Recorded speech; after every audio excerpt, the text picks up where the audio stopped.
Through David's disobedience, a plague struck down many of the people.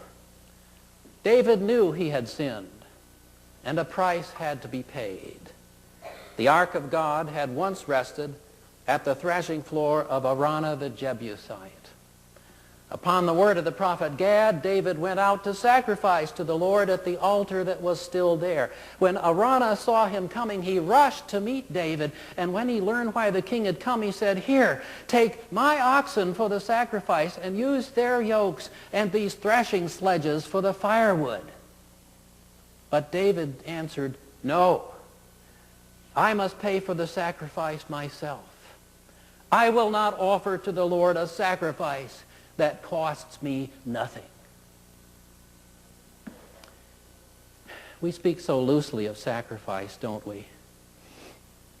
We might sacrifice a few coins here and there, perhaps a few bills, as a special offering during Lent or some other time. We might give up a favorite food, perhaps to lose weight, and call it a sacrifice.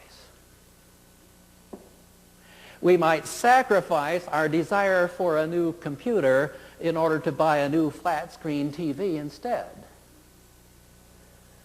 In baseball, you can sacrifice by hitting a fly ball to the outfield, allowing a runner to advance.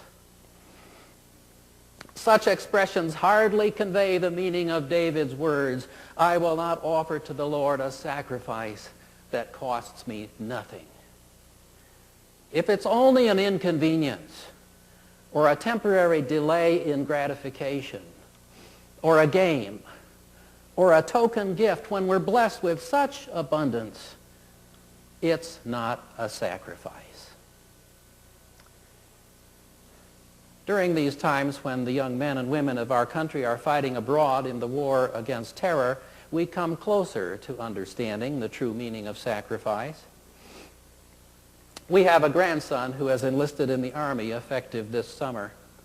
We pray for him that the Lord will keep him safe, for we're well aware of how the loved ones from so many American families have made the ultimate sacrifice, giving their lives in the service of our country.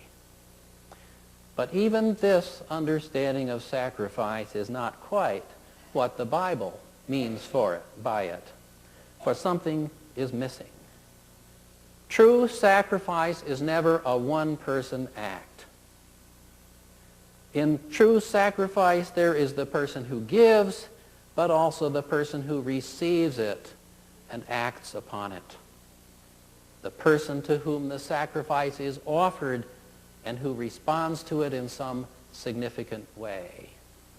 I will not offer to the Lord a sacrifice that costs me nothing. It's not only that a sacrifice is costly, it's also that it's offered to the Lord as a way of pleasing him.